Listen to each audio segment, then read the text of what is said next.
독감 백신 접종 사망 사례가 30건이 넘은 가운데 정세균 국무총리는 방역당국에 접종과 사망과의 인과관계를 철저히 규명하고 진행 상황을 투명하게 밝히라고 주문했습니다. 질병관리청은 오늘 오후 전문가들과의 회의를 통해 접종 중단 여부 등을 결정할 예정입니다.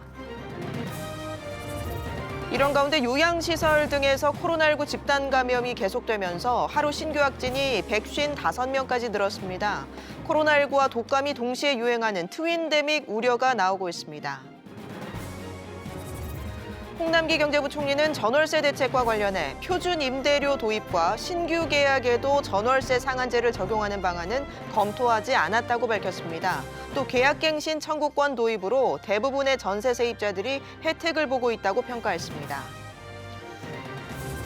미국 대선을 11일 앞두고 트럼프 대통령과 바이든 후보가 오늘 마지막 TV 토론에서 격론을 벌였습니다. 경합주에서의 지지율 격차가 좁혀지고 있는 가운데 막판 변수와 대선 결과에 따른 영향 짚어보겠습니다.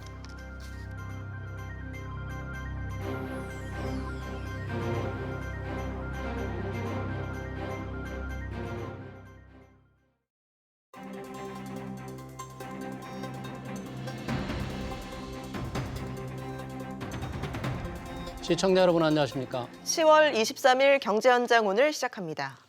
미국 대선을 11일 앞두고 마지막 TV 토론까지 마무리됐습니다. 한반도의 관심은 양측의 외교 안보 기조였는데요. 세계의 관심은 미국 여론으로 향합니다. 트럼프 대통령은 4년 만에 또다시 게임 체인저가 될 수 있을까요? 네, 마지막 TV 토론과 최후의 승자에 따른 시나리오 살펴보도록 하겠습니다. 시청자 여러분의 의견이나 궁금증들 유튜브 실시간 댓글을 통해서 참여해 주시고요. 오늘 두 분의 전문가와 함께하겠습니다. 미국 정치 전문가 이준환 인천대 교수, 또 미국 경제 전문가죠. 조용찬 미중산업경제연구소장 자리하셨습니다. 어서 오십시오. 예, 안녕하십니까? 안녕하세요. 이준환 교수님, 미국 정치 전문가신데 오늘 10시부터 1시간 반 동안 이제 마지막 TV 토론 어떻게 보셨어요? 잘 보셨습니까? 저는 연구실에서 네. 이 유튜브 실황 중계를 봤습니다. 예.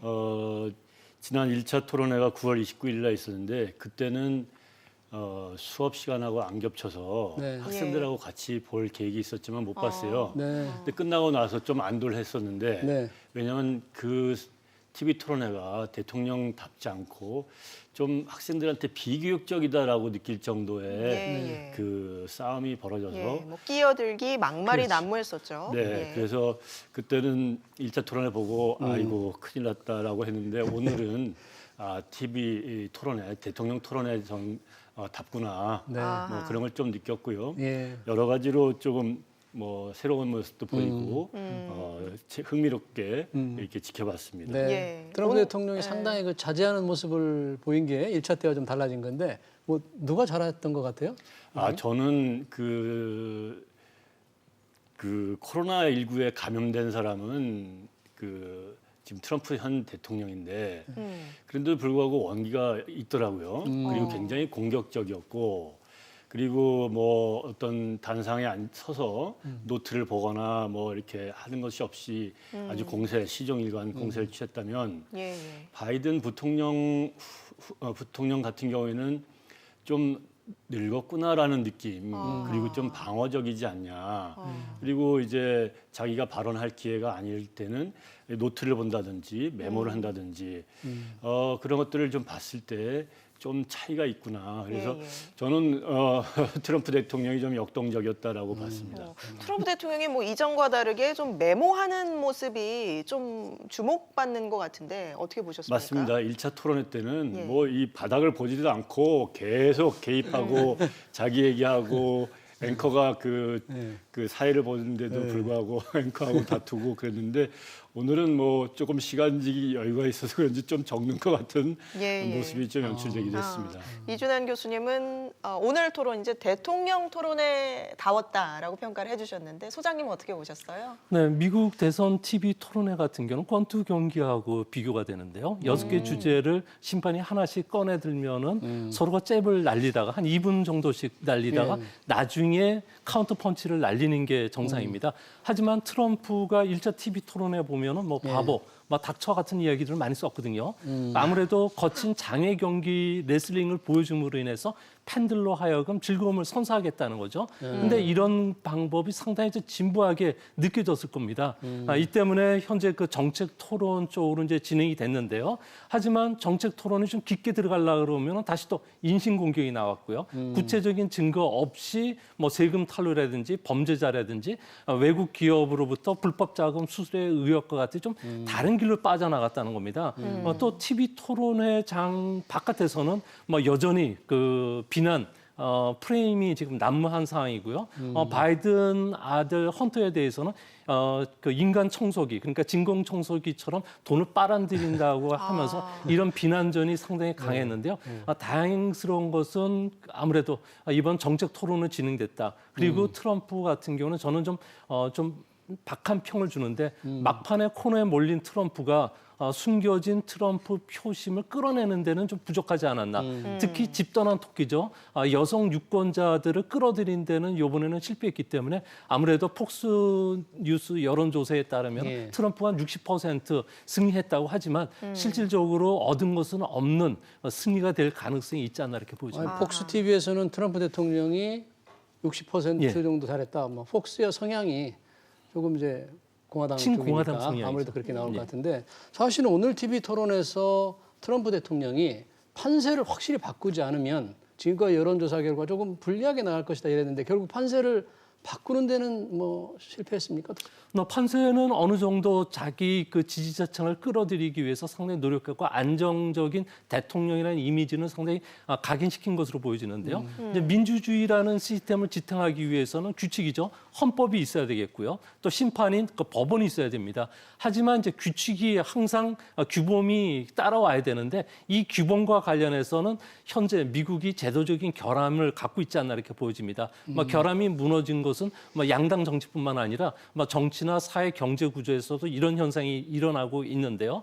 그러다 보니까 상대 말을 듣기보다는 증오라든지 그리고 공포 그리고 적대 의식이 워낙 강했는데 이번에도 이런 현상이 일어났다는 겁니다. 아무래도 기후 변화 문제와 관련해서도 바이든 같은 경우에는 기후 변화는 인류의 위험이라고 지적했는데 반면에 트럼프 같은 경우에는 아무래도 그 인도나 중국 그리고 러시아만 좋을 뿐이고 수만 개의 일자리를 뺏어갔다고 공격을 했고요. 또 경제 정책과 관련해서 바이든 같은 경우에는 대통령이 그 재선이 되면은 주가가 바이든이 대통령이 되면 주가가 떨어진다고 했는데 바이든 같은 경우는 주가밖에 모르느냐 그 소수 그 빈곤층에 대해서도 고려를 해라. 그리고 자기 고향인 그 펜실베니아 같은 경우에는 주식을 통해서 생업을 하는 사람은 없다고 지적할 정도로 상당히 좀 날카로웠던 것도 좀 그 재미있는 볼거리였습니다. 네. 오늘 토론 6개 주제로 진행이 됐습니다. 코로나19, 인종, 또 국가 안보 등 여러 가지 이제 6개 주제로 나누어서 진행이 됐는데 먼저 외교 안보 분야에서 보면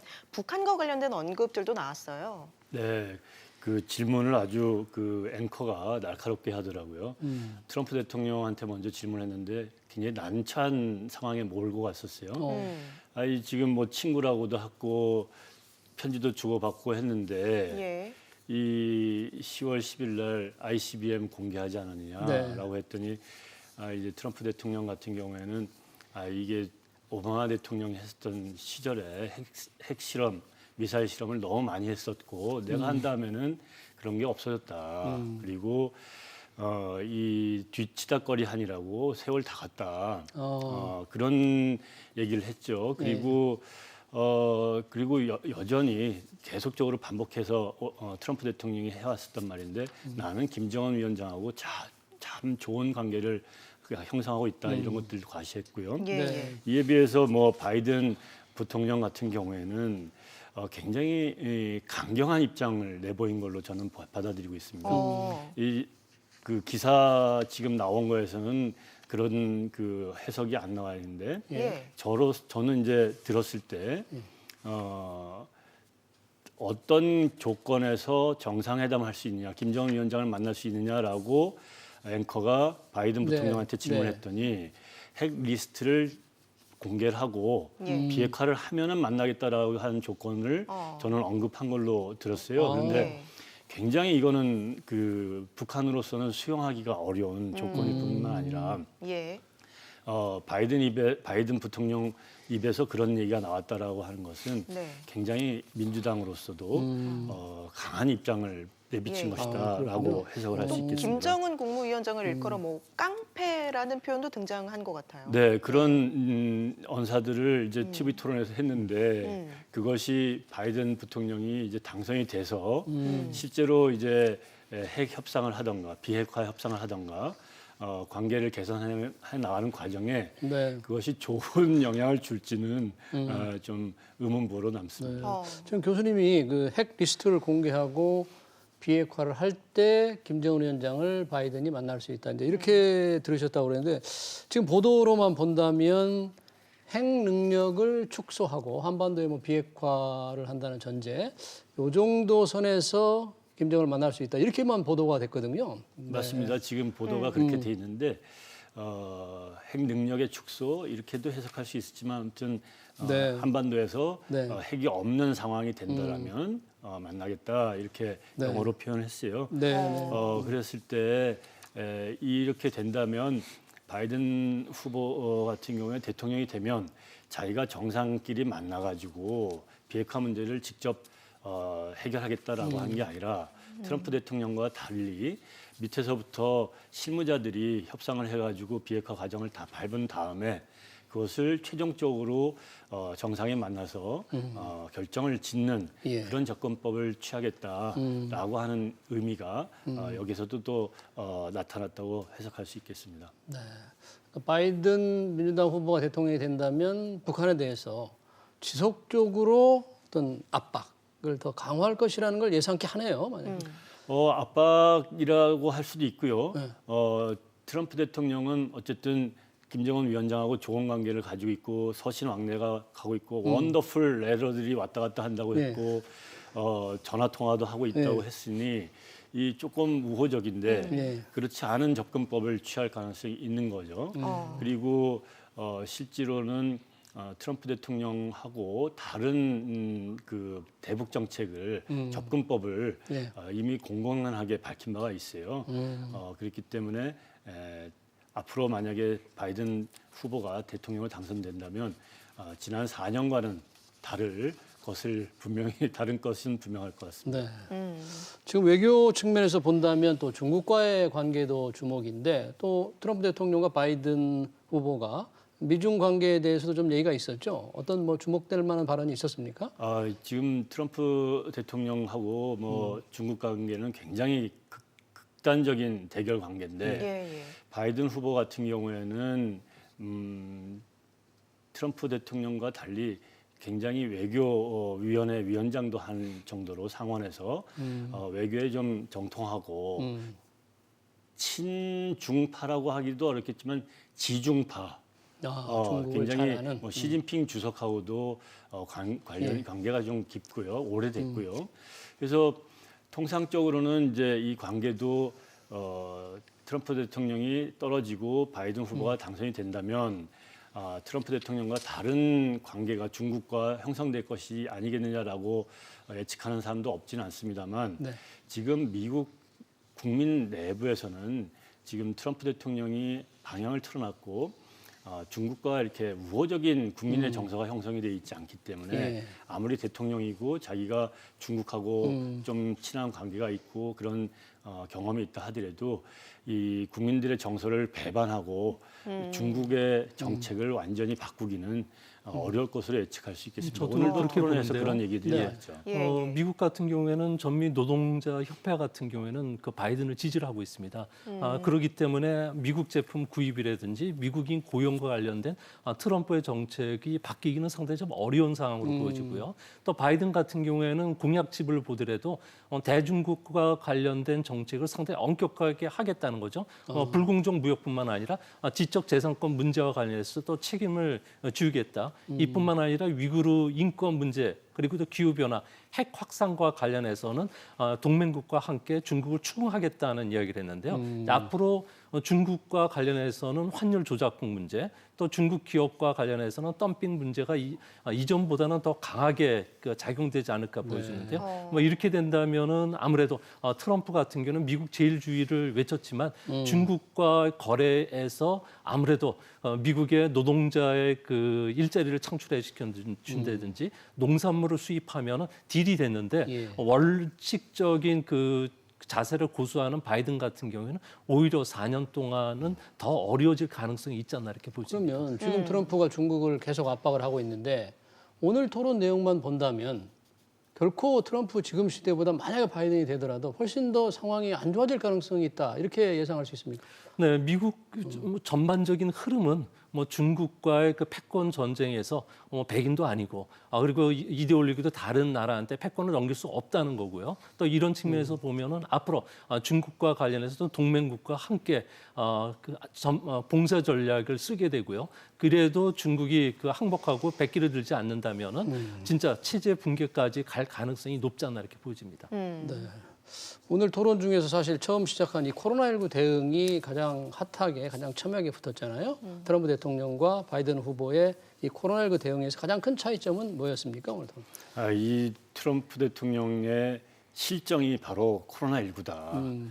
이 코로나19에 대처도 못했고 본인이 스스로 그 코로나19에 걸려서 예. 미국의 이 방역 시스템이 얼마나 허술한지를 보여줬다라고 하는 게 예. 핵심이죠. 그 스스로 모범을 보여서 마스크도 착용하고 다녀야 되는데 그런 모습들을 안 보였고. 예, 오늘도 안 쓰고 나왔더라고요. 예, 그리고 또 오늘 우리는 이렇게 칸막이도 하고 했지만 그걸 또 트럼프 대통령 측에서 이걸 치우자 해가지고 또 치우고 했다고 하는 것 같은데 이런 것들이 사실 바이든 부통령 입장에서는 굉장히 큰 공략 지점이 됩니다. 그런데 일반적으로 이렇게 알려져 있는 것과 달리 이 우리나라에서는 이 코로나19 방역 책임이 이제 중앙 정부의 전적인 책임으로 돼 있는데 예. 미국 같은 경우는 주 정부가 이게 좀 책임을 많이 더 안고 있는 것으로 유권자들이 바라본다는 거죠. 예. 그래서 코로나19에 대해서 이 무능력하다라고 하는 지점을 바이든 후보가 굉장히 뼈아프게 공략을 했음에도 불구하고 이 TV 토론에서 나왔었던 코로나19 이슈가 유권자들한테 표를 찍게끔 할 때 어떻게 영향을 줄지는 조금 다른 주제에 비해서는 미미할 수도 있다. 이렇게 코로나 방역 책임에 대해서 주정부의 역할을 국민들이 상당히 주목한다 그런 얘기인가요? 그렇죠. 트럼프 대통령이 이제 미시건 주 같은 경우도 트럼프 대통령은 뭐 일상적인 생활을 해라. 예. 그 뉴욕을 봐라. 지금 뉴욕은 완전히 고스트 통제. 타운이다. 유령 도시다. 아무 카페도 안 열고 식당도 안 열고 길거리에 사람도 없다. 그런데 이런 것들을 트럼프 대통령은 하지 않게끔 하는데 시장이라든지 각 주의 주지사들이 그런 정책을 정해서 하니 그것에 대해서 공화당 지지자들은 이 책임을 주지사, 시장한테 지우는 그래서 거기에 대한 평가를 하는 경향이 있다 이런 말씀입니다. 코로나를 극복하기 위한 이 경기부양책을 놓고도 서로 좀 상반된 얘기를 했죠. 트럼프 대통령, 바이든 후보 어땠습니까? 네, 트럼프 같은 경우는 오히려 바이든이 발목을 잡았다는 이야기를 했고요. 또 바이든 같은 경우에는 경기 부양책과 관련해서 2조 2천억 달러에 달하는 하원 그 민주당에서 통과시킨 안과 관련해서 뭐 트럼프가 거부했다는 이야기를 했는데요. 사실관계는 조금 따져야 되지만 현재 공화당 같은 경우에는 미 하원 민주당에서 통과시킨 2조 2천억 달러 규모의 합의안에 그 합의가 되어 있는 상태입니다. 이제 문제는 미국에서 작은 정부를 지향하는 공화당 내 티파티 의원들이 있는데요. 예. 이 의원들 같은 경우는 절대 2조 달러를 넘어서는 안 된다고 이야기를 하고 있고요. 또 이거와 관련해서는 현재 뭐 대형 항공사들의 파산이 아니라 고용 해고, 또 월트 디즈니 같은 경우에도 해고가 계속 진행이 되고 있기 때문에 더 이상 늦출 수는 없다는 측면에서는 대선 이후에 그 경기 부양책이 집행될 가능성이 현재로서는 더 높지 않나 이렇게 보여집니다. 공화당은 왜 민주당이 주장하는 바이든 후보가 주장하는 2조 달러 이상의 지원을 왜 좀 더 적게 해야 된다. 꼭 큰 정부를 반대하는 것만이 아니고 뭐 주방 정부와 주정부 간에 뭐 이런 차이 때문에 그런 건가요? 중앙정부와? 네, 가장 중요한 것은 결정적인 그 차이점은 아무래도 재정난에 빠져 있는 캘리포니아라든지 지방 정부에 대해서 중앙 정부가 재정 지원하는 데에 대한 티파티 의원들의 그 반발이 상당히 강하고요. 네. 또 기업 지원뿐만 아니라 저소득층에게 그 무제한 계속적으로 물붓기식으로 자금 지원하는 데에 대해서 반대를 하고 있기 때문에 아무래도 공화당 입장을 트럼프가 들어줄 수밖에 없는 그런 상황까지 되지 않았나 그러니까 이제 보입니다. 공화당 측에서는 민주당이 집권하는 주정부 여기 돈을 많이 지원하는 건 좀 싫다. 그러니까 좀 더 깎아야 되겠다 이런 네, 그렇죠. 거겠군요. 예. 네. 오늘 뭐 기후 변화에 대해서 상당히 상반된 얘기를 한 거죠. 그렇죠. 지금 트럼프 대통령의 입장에서는 석유도 많이 채굴하고 그리고 또 이걸 활용해서 산업도 발전하고 그래서 경제가 성장할 것이고 그래야지 자기가 집권하고 치적이 남는 걸로 되는데 이 민주당의 바이든 후보 같은 경우에는 이 환경을 파괴하는 거 그리고 그걸로 인해서 기후가 지금 지구 온난화에 따른 여러 가지 그 악재들이 많지 않습니까? 예. 이런 것을 조금 그 신중하게 바라봐야 된다. 이 전통적인 공화당과 민주당의 뭐 자원 개발, 기후 문제 대처 이 노선의 차이가 오늘 뭐 토론회에서도 여지없이 반복이 됐죠. 지금 이제 11월 3일 대선을 열흘 정도 앞두고 있는데 지지도 격차가 상당히 좁혀졌습니다. 특히 경합주에서의 지지율 격차가 상당히 많이 네. 좁아진 것 같아요. 네, 맞습니다. 뭐 10월 9월 말까지 해도 이 트럼프 대통령의 지지율이 바이든 후보 지지율을 굉장히 따라오다가 예. 10월 3일인가요, 4일인가요? 트럼프 대통령이 코로나19에 걸려서 걸리고. 병원에 들어간 다음에 지지율이 다시 벌어지고. 뭐 두 자리 숫자 네. 차이로 떨어졌죠. 그래서 이제 퇴원을 하고 지금 이제 일주일 열흘 지나면서 예. 많이 좁혀졌어요. 예. 그래서 지금 18일 기준으로 보니까 한 5%포인트 정도. 저렇게 좁혀졌나요? 저게 굉장히 많이 좁혀진 거죠. 근데 저게 이제 추세로 지금 이제 10일 정도 선거가 남아 있다고 보면 저게 지난 2016년 대통령 선거 때는 일주일 사이에 지지율이 좁혀져 가지고 그 경합지에서 역전이 된 다음에 트럼프 대통령이 당선되는 일이 발생했다고 한다면 올해 예. 지금 열흘 이상 남아 있는 상황에 저런 격차 좁혀질 수도 충분히 있고 네. 그리고 또 저게 전부 다가 아닌 게 저건 전국의 지지율 지지율. 예. 또 합산이라면 어디서 조사했는지에 따라 좀 다르기 때문에 그렇죠. 격차가 좀 좁은 것은 약간의 좀 공화당 색채가 있는 곳에 조사하지 않았을까 뭐 이런 생각도 드는데. 네. 저렇게 예. 시점이랑 그다음에 여론조사 기관에 따라서 조금씩 다르죠. 그런데 이제 더 중요한 거는 미국에서는 개표를 예. 그 주마다 승자독식으로 선거인단을 예. 계산해 가지고 하기 때문에 저렇게 단순한 지지율 차이가 곧 대통령의 당락으로 연결되지가 않는다는 예. 점 유의를 해야 됩니다. 예. 그러면 말씀하신 대로 가장 중요한 게 이제 경합주. 경합주의 지지율 상황은 어때요? 네, 경합주 지지율 같은 경우에는 이번 그 2차 TV 토론 끝나고 나서 표 결집 현상들이 일어나고 있는데요. 아무래도 그 미국 같은 경우는 뭐 지지율에서 그 경합주들 같은 게 6개 주 같은 경우에는 예. 그 공화당 측에 가까운 여론조사 기관들은 1에서 한 4%포인트 정도 압축이 됐다고 하고 있고요. 예. 또한 그 중요한 것은 경합주의 지지율이 중요한 것이 아니라 미국 같은 경우는 간접 선거 방식이기 때문에 선거 인단이 중요한데요. 선거 인단 수를 보면은 현재 그 대선 TV 토론 이후에 바이든 같은 경우는 292명을 획득을 했습니다. 아니 선거 투표 토론 이후라면 오늘 토론 이후 말씀하시는데 네, 그 오늘 지금 토론 이후? 실시간으로 실시간으로? 이쪽 자료를 주고 예, 있는데요. 아, 이 때문에 들어오기 전에 1시간 전에 본 자료에 따르면은 바이든이 292명을 명. 확보한으로 돼 있고요. 예. 지금 화면에 나가고 있는 자료는 이틀 전 이틀 기준인데요. 전이니까 더 늘었네요. 지금 바이든은. 현재 기준으로 본다면 바이든이 292명. 예. 그리고 트럼프 같은 경우는 188 48표를 갖고 있습니다. 오. 이 때문에 트럼프 같은 경우에는 현재 한 100명 정도의 그 선거인단을 더 가져와야 되는데 격전지 6개 주들 같은 경우에는 트럼프가 예전에 그 샤이 트럼프가 나타나기는 상당히 어려운 구조로 돼 있습니다.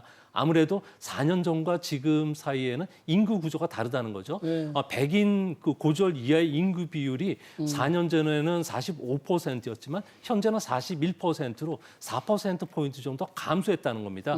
인구 구조 확산 트럼프 지지 기반이 조금 약화됐고요. 또 6개 주들 같은 경우에는 일자리를 창출시켜주겠다는 트럼프의 공약과 달리 실업률이 5% 이하인 지역이 없습니다. 8월 기준으로 해서 펜실베니아 같은 경우는 10.3%로 가장 높고요. 상당히 안 좋네요. 그 플로리다 같은 경우는 7.4 정도로 나오기 때문에 트럼프의 공약이 공연물이 된 거 아니냐 이야기가 나오고 지금 있고요. 경합주에서는 그럼 플로리다와 펜실베이니아 두 곳을 주목해야 됩니까? 아무래도 대형 선거 지역이다 보니까 그렇고요. 또 부정 선거를 막겠다고 트럼프가 선거 감시단을 출범시켰는데요. 여기에 무장 단체들이 끌고 오면서 무당파층의 그 유권자들의 69%가 현재 등을 돌린 상태라고 합니다. 이뿐만 아니라 7일날 그 7일이죠. 미시간주의 여자 그 주지사 납치 미수 사건이 있었는데요. 네. 이거와 관해서 공화당이라든지 트럼프가 이런 납치단을 규탄하는 대신에 휘트머 지사가 코로나로 도시를 봉쇄했다면서 오히려 비난하고 구속하라고 선거 캠페인을 벌이니까 여성 표들이 지금 달아났다는 겁니다. 납치하려고 한 사람들을 오히려 구속해서 처벌을 하지 않고 그래가지고 현재 그 격전지 같은 경우에도 진짜 초박빙 그 유세가 앞으로 당분간 지속될 가능성이 높지 않나 보여집니다. 예.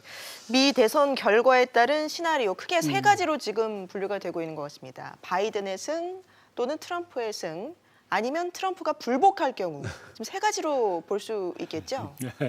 불복하는 경우. 예. 근데 이제 저는 이제 제 입으로 생각하는 거는 선거를 하는 11월 3일 날 밤에 이제 개표가 추구조사랑 개표가 해서 그날 바이든이 저 우세한 걸로 나온다. 그러면 그 선거 개표가 뭐 한 달이 걸리던 뭐 불복해가지고 어떤 법적인 쟁송관계를 거치던 바이든이 당선된 가능성이 크고 선거 당일날 개표를 하고 또 추구조사 결과를 해봤더니 트럼프가 이기는 걸로 나온다. 네. 그러면 트럼프가 이기거나 선거 결과 개표를 해나가는 과정에서 바이든 후보에 대한 지지표가 더 나오게 되면 그때는 트럼프 대통령이 불복을 하거나 뭐 선거 결과가 뒤바뀌는 일이 발생할 수 있지 않을까. 저로서는 그렇게 좀 바라보는 편입니다. 그게 오히려 이제 세 가지 시나리오를 어떻게 보면 좀 더 이렇게 그럴듯하게 제가 포장해서 말씀을 드렸는데 실제로 11월 3일 날 선거를 하는데 예. 개표를 하는 게 11월 4일부터 개표를 하는 주들이 있어요. 사전 투표가 지금 사전 투표가 굉장히 많죠. 사전 투표가 지금 우리나라 유권자가 4,300만 이번 2020년 총선 때 예. 4,300만 명 정도로 알려져 있는데 미국에서 어저께까지 사전 투표한 사람이 4,700만 명이라고 네. 그래요. 이게 그리고 지난 4년 전에 사전 투표를 이용했던 사람들보다 더 많은 숫자라고 하는데 앞으로 10일 동안이면 이 사전 투표를 할 수 있는 자격 또는 신청했던 사람이 한 9천만 명이 된다고 하는데 벌써 반을 했으니 앞으로 10일 동안 상당히 많이 되겠죠. 예. 그런데 이게 주법에 따라서 개표를 하는데 주 선거법에 따라서 펜실베니아나 이 플로리다 주 같은 경우 이렇게 경합주인데도 사전 투표가 선거 당일날 개표를 안 하고 그 다음 날부터 개표를 하게 돼 있어요. 그러다 보니까 이 경합주에서 이 집계가 늦어질 수밖에 늦어진다 없는 이거죠. 거죠. 추구조사하고 하겠지만, 근데 추구조사는 사전 투표한 사람들은 또 안 한단 말이에요. 그러니까 이제 추구조사가 반영돼서 선거 당일날 개표한 것까지 집계해서 바이든이 이겼다. 그러면 트럼프 대통령도 어찌할 수가 없죠. 사전 투표 그 다음 날부터 뭐 일주일 한 달 개표를 해도 거기에는 민주당 지지자들의 표가 더 많다고 보고 있으니까 사전 투표를 민주당 지원들이 훨씬 많이 하고 있으니까. 많이 한다고 알려져 있으니까 그렇게 그런데 이제 트럼프 대통령이 당일날 개표하고 한 걸과 이기는 걸로 돼 있다라면 그 다음 날부터는 또 선거 개표가 달라진다고 보는 거죠. 그렇군요. 네. 만약에 그 개표를 하는 와중에 법률적인 문제가 그 투표 결과 해석을 놓고 법률적인 문제가 발생하면 어떻게 그러면 당락을 결정합니까? 아무래도 투표 용지가 우편 투표 용지가 왔을 네. 경우에 사전 그 선거인 등록 명부하고 사인하고 대조하는 기간이 있는데요. 네. 이 기간이 많게는 3주 정도 걸릴 것으로 보고 있고요. 문제는 우편 투표와 관련된 부정이 조금이라도 있으면 트럼프 같은 경우에는 이런 소송전으로 가겠다는 이야기를 이미 공식화해 놨기 때문에 그러니까요. 소송전으로 네. 가버리면 문제는 12월 14일까지 선거인단이 대통령을 뽑아야 됩니다. 12월 14일까지. 예. 근데 그걸 못했을 경우에는 헌법에 따라서 현재 그 하원으로 공이 넘어가게 되는데요. 하원 의원들이 그 투표하는 것이 아니라 하원별로 주별로 1인 1표가 아니 그 전체 한 표가 행사가 되기 때문에 이 부분이 어떻게 될지 결정을 질지를 못하는 상황이고 그렇게 되면은 결국 상원으로 넘어가서 부통령을 뽑게 되고 부통령이 임시 대통령직을 하는데 여기에서도 50표 이상을 못 가져간다면은 사상 초유로 아무래도 하원 의장이 임시 대통령직에 취임하고요. 두 후보가 모두 그 단상 위에 올라서 대통령 선거를 바라보는 초유의 사항도 발생할 수가 있습니다. 아니 법률적으로 문제가 되면 연방 대법원에서도 결정을 해야 되잖아요. 근데 연방 대법원 같은 경우에도 결정하려면 시간이 많이 걸린다는 거죠. 지난 그 2000년에 예. 이와 유사한 사례가 있었는데 이제 플로리다 주에서 그 기표가 그 달랑달랑 붙어가지고 얼만큼 붙어 있어야지 유효표고 얼만큼 붙어 있으면 무효표냐 이게 한 달이 걸렸어요. 플로리다 주에서만 한 달 동안 플로리다 주의 대법원에서 이렇게 법적인 그 다툼을 했었죠. 그래서 연방 대법원으로 갔는데 그 해의 그 선거인단 선거는 12월 18일이었고. 그래서 연방 대법원에서는 그것까지 가지 않게끔 12월 12일 날 재검표를 중단해라라고 하는 판결을 내려줘요. 그러니까 이번에 만약에 그런 그 개표 과정에 여러 가지 문제가 생긴다면 각 주에서 주의 대법원을 통해 가지고 해결하고 그런 것들이 문제가 된다라면 대법원으로 가죠 우선. 그래서 제가 봤을 때는 이번에는 12월 14일이 그 선거인단 선거하는 날인데 그 전까지는 어쨌든 어떠한 형식, 어떠한 노력을 거쳐서라도 선거 결과를 그 결정하려는 노력을 하지 않을까 저는 그렇게 보고 있습니다. 알겠습니다. 네. 저희가 시간 관계상 오늘 두 분 말씀은 여기까지 듣도록 하겠습니다. 지금까지 조용찬 미중산업경제연구소장, 이준환 인천대 교수와 함께했습니다. 고맙습니다. 고맙습니다.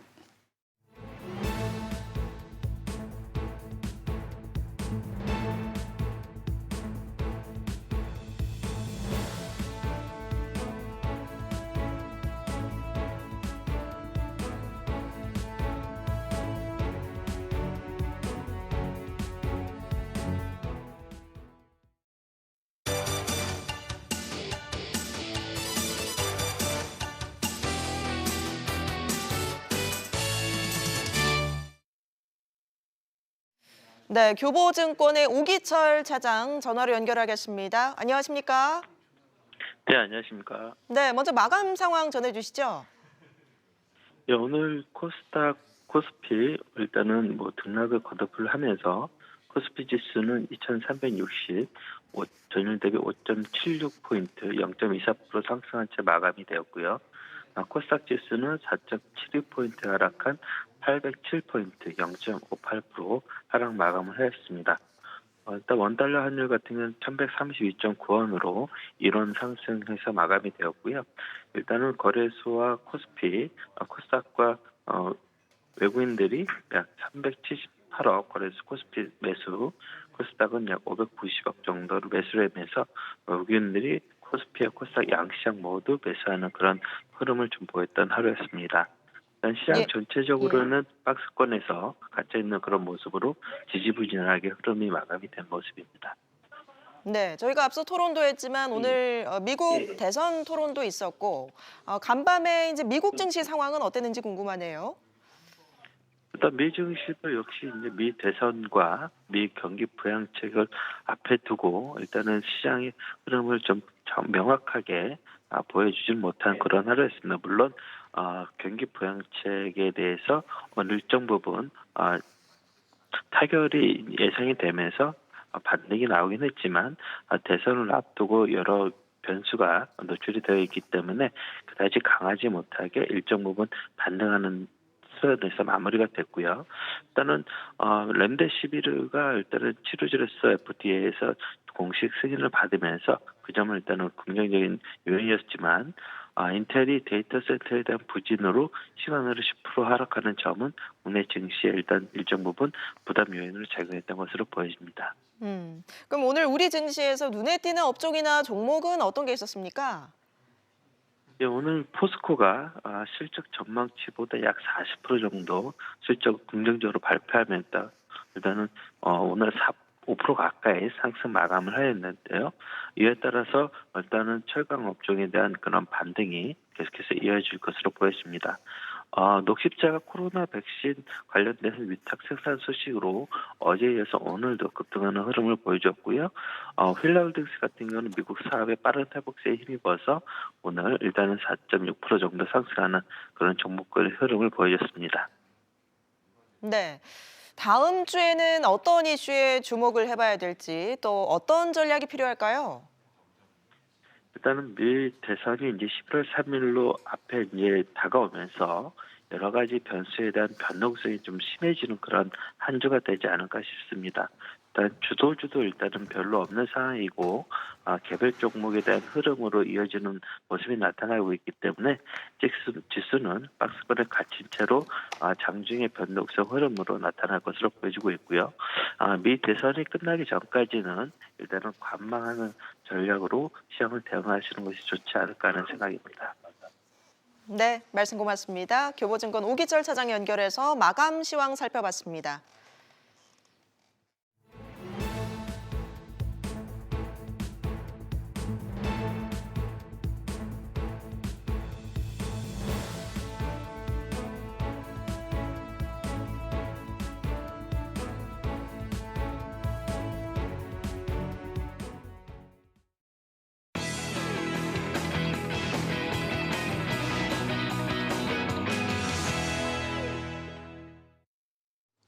네, 오늘처럼 찬바람이 불면 증시에선 배당주 투자에 관심이 높아집니다. 코로나로 성장주가 강세를 띠면서 상대적으로 소외됐던 배당주에 다시 눈길이 가는데요. 이맘때면 주목받는 배당주 투자 전략, 그리고 미국 대선 이후 증시 상황까지 짚어보겠습니다. 박종학 베어링 자산운용 대표 나오셨습니다. 대표님 어서 오십시오. 안녕하십니까. 반갑습니다. 네, 이 베어링이라는 이름 국제 금융 역사에 거의 한 250년 정도 됐잖아요. 역사가 참 네네. 오래된 네네. 이름인데 지금 한국에서 영업하고 있는 베어링 자산운용은 주로 어떤 분야에 주력하는 회사입니까? 네, 지금 현재 베어링 자산운용은 그 매스 뮤추얼이라는 미국 보험회사의 이제 자회사로 있고요. 네, 전 세계적으로 지금 뭐 미국, 유럽, 아시아 통틀어서 이제 비즈니스를 하고 있고 현재 한 400조 원 이상을 이제 운용하고 있습니다. 한국에서는 운용자산 한국에서는 지금 약 한 13조 원 정도 13조 원. 운용하고 있고요. 예. 저희가 주력으로 이제 좀 많이 관심을 두고 하는 그런 상품은 예. 국내 이제 일반 투자자들 대상으로는 이제 고배당 주식형 펀드, 예. 그다음에 뭐 기관을 중심으로 해서는 이제 저희 뭐 그 배당 이외에도 뭐 예. 장기 성장이라든가 채권 네. 뭐 이런 투자 솔루션을 하고 있고요. 해외 쪽으로는 이제 일반 상품으로서는 이제 선순위 담보 채권이라는 그런 건 이제 최근에 출시를 하고 네. 있고 주력하고 있습니다. 올 들어 뭐 쪽- 성과는 좀 괜찮습니까? 어떻습니까? 네, 저희는 좀 중장기적으로 이제 보통 많이 성과를 보고 있는데 대체적으로는 뭐 벤치마크 대비해서 초과 수익을 달성하고 있다 이렇게 말씀드릴 수 있겠습니다. 목표 기준치보다는 좀 낮다 이런 얘기네요. 네네. 자, 뭐 연말이 다가오면 늘 이제 배당주 투자 얘기를 많이 하잖아요. 왜 이 배당주에 지금 이 시점에서 관심을 좀 가져야 됩니까? 대개 이제 일반 투자하시는 분들이 연말이 되면은 뭐 12월에 이제 배당락 그래서 배당을 이제 받기 예. 위해서 많이 투자하시는 경우가 있고 네. 그 다음에 좀 아마 좀 생소하거나 어려울 수도 있지만 네. 운용하는 측면에서는 그 약간 배당 주식에 관련된 차익 거래 뭐 이런 것들이 또 있습니다. 그래서 예. 뭐 그런 것들로 해서 이제 많이 투자를 하는데 사실은 배당 투자라는 게 이렇게 단기적으로 뭐 연말에만 반짝하기보다는 좀 중장기적으로 언제든지 투자할 수 있는 전략이다. 왜냐하면 배당 전략이라고 그래서 배당만 저희가 보고서 투자하는 게 아니고 배당만 보고 투자해야 되는 건 아니에요? 예. 결국에는 자본이익까지 합쳐서 아. 총 수익이 이제 제일 많이 나는 걸 이제 원칙으로 하고 뭐 그런 걸 이제 목표로 투자하게 되는데 네. 그런 관점에서 보면은 꼭 뭐 지금 가을에 이렇게 네. 겨울 12월에 맞춰가지고 투자할 필요는 없다. 저희 그렇게 생각하고 있습니다. 그러니까 양도 차이까지 좀 감안해가면서 네네네. 배당주와 동시에 합해서 좀 감안해야 된다 그런 예. 얘기인데 이 금리가 지금 굉장히 낮잖아요. 이 네네. 저금리가 상당히 오래될 것 같은데 이런 때 좀 배당주가 좀 유리한가요? 네, 맞습니다. 금리가 지금 보면은 뭐 국고채 1년 기준으로는 0.67% 정도 되고요. 예.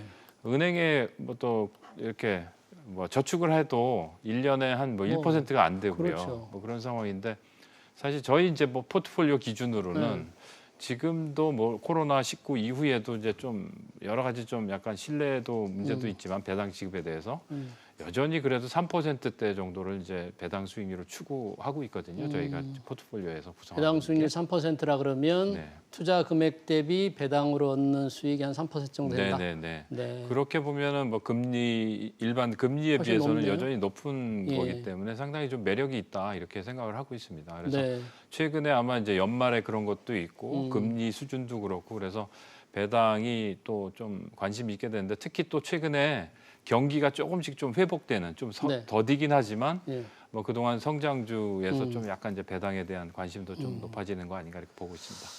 경기가 조금 회복은 되는데 그래도 이제 기업 실적이 좀 좋지 않기 때문에 배당 투자에 선뜻 나서지 못하는 투자들도 있는 것 같긴 해요. 네네. 그동안에 기업들이 우리나라 기업들이 배당을 조금 이렇게 늘려가는 추세입니까? 아니면 어떻습니까? 다른 나라에 비교하면 또 어떤가요? 네, 그리고 전체적으로 보면 추세적으로 좀 올라가는 걸 볼 수 있습니다. 그래서 저희가 이제 주로 보는 지표가 배당 수익률. 배당 수익률. 2013년도 보면 전체 시장이 한 1% 남짓 왔다 갔다 했고요.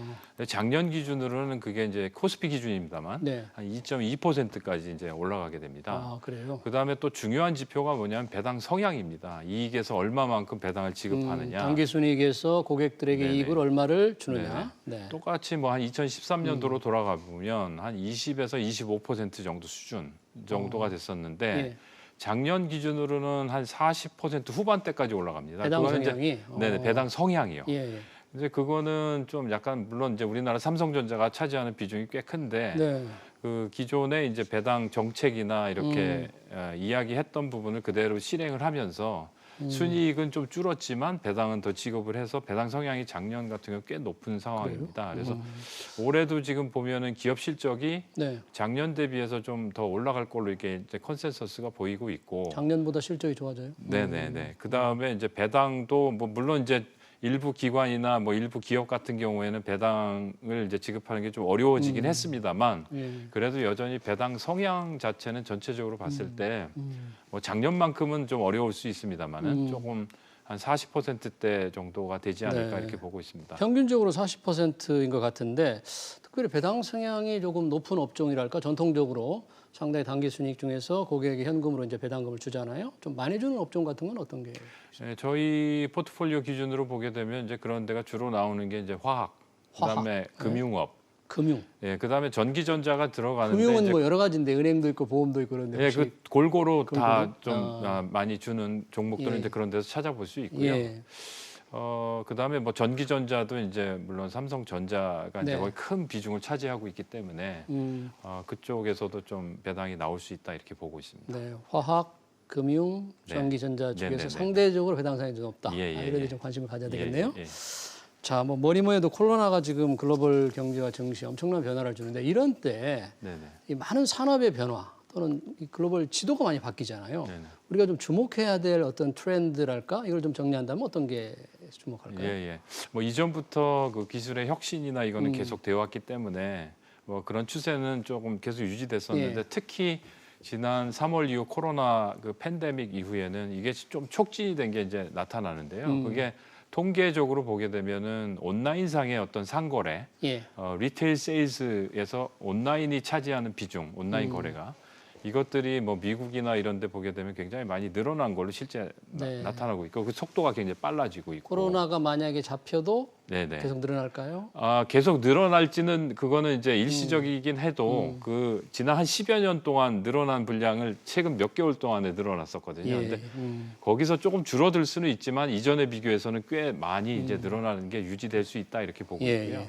국내에서도 지금 온라인 거래가 아마 전 세계적으로도 좀 높은 편인데 좀 높은 걸 유지하고 있어서 결국에 이렇게 이제 온라인 세상에서 거래를 하고 있는 기업이라든가 이런 데 굉장히 이제 많은 각광을 받게 될 것 같은데 네. 이제 그게 결국에는 온라인의 이제 플랫폼, 뭐 장터 같이 이제 마련해 주는 곳, 네. 그다음에 거기서 이제 뭔가 팔 수 있는 컨텐츠, 그다음에 그런 거를 이제 좀 조성해 줄 수 있는 IT 쪽에 뭐 인프라 같은 관련 업종들은 앞으로도 꽤 이제 성장할 수 있다 이렇게 보고 있고요. 그다음에 예. 코로나 이후에 이제 또 그런 만큼 또 부의 집중이 굉장히 많이 늘어나고 있고 부의 더 뭐 편중되는 이런 불균형 모습을 보이고 이런 게 있고요. 심하게. 예, 예, 예. 네.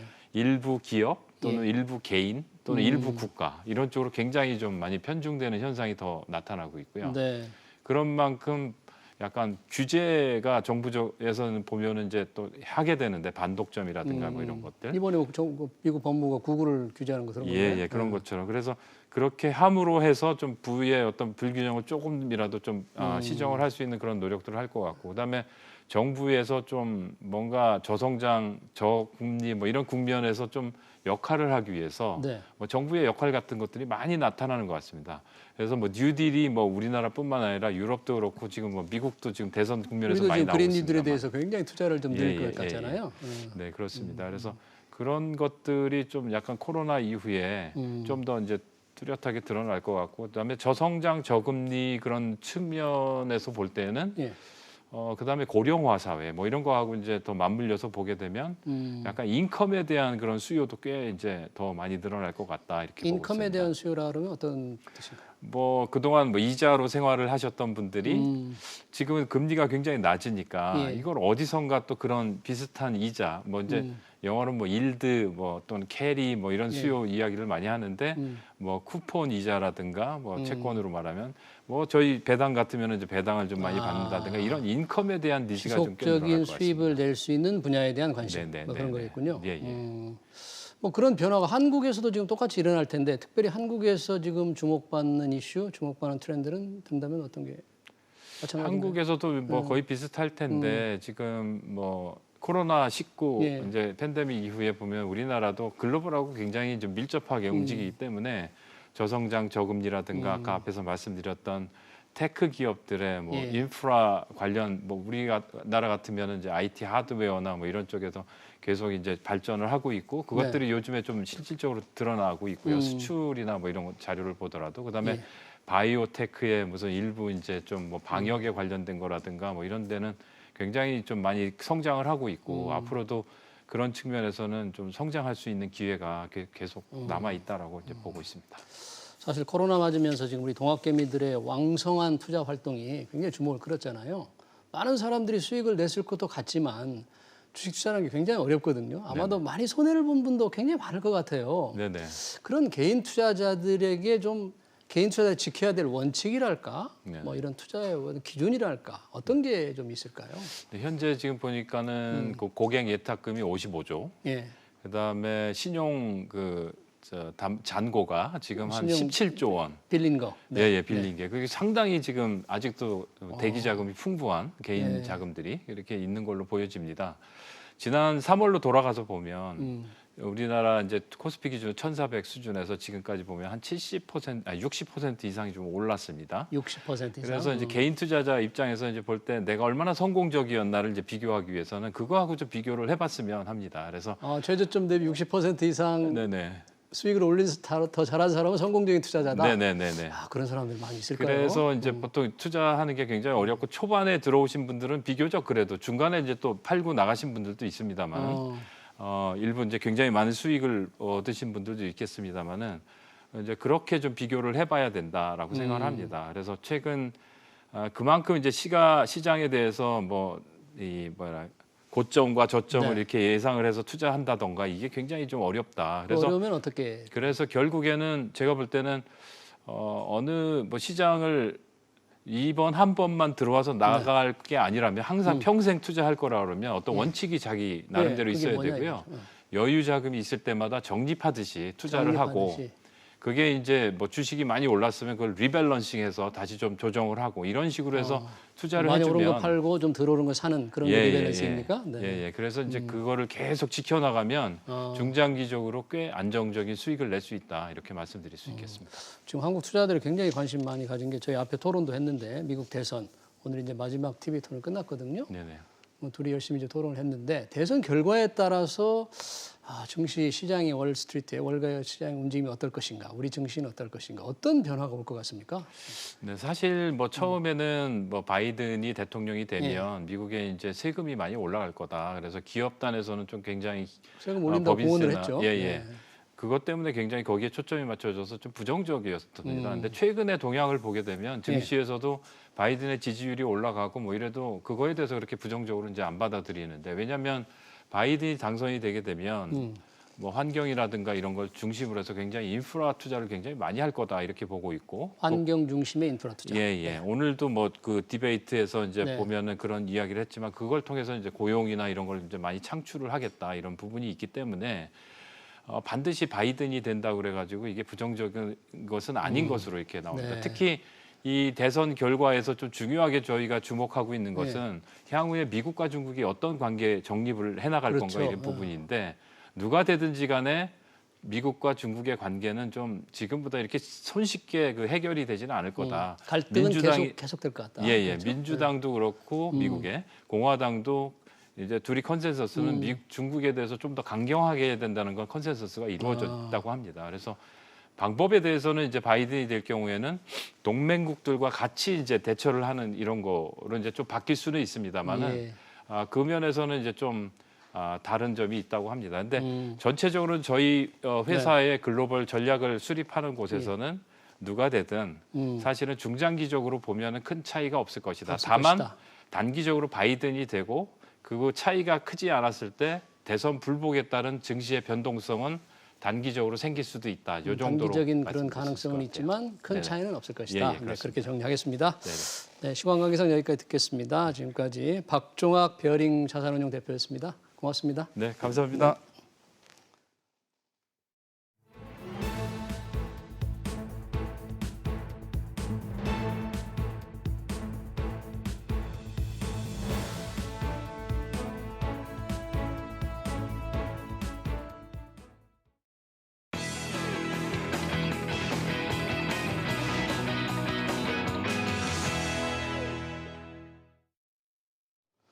미국 대선의 중요한 고비였던 마지막 TV 토론이 오늘 끝났습니다. 한국의 주식 투자자들도 트럼프 대통령과 바이든 후보의 입을 주목했죠.